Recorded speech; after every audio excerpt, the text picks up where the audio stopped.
Skills are a big thing right now. Everyone is talking about them. If you don't know what a skill is or what skills are reusable capabilities for AI agents. You install them with just one single command to enhance your agents with access to procedural knowledge. That means your agent will have enhanced powers. It will know how to handle certain things automatically because you have a skill installed.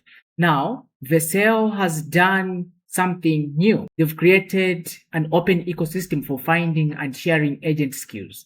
You can add to it, and also you can download free skills from it. So you can just simply come on Skills.sh and you'll be on this page where there are so many different skills that you can install in almost all the AI agents that you might find out there. There is Hero, Open Code, all these other coding agents and agents that you use. So all the skills that we have here will work in almost all the coding agents or AI agents that you possibly might be using right now. If you have any questions about the skills, you don't want to know how to install them, drop your comments down in the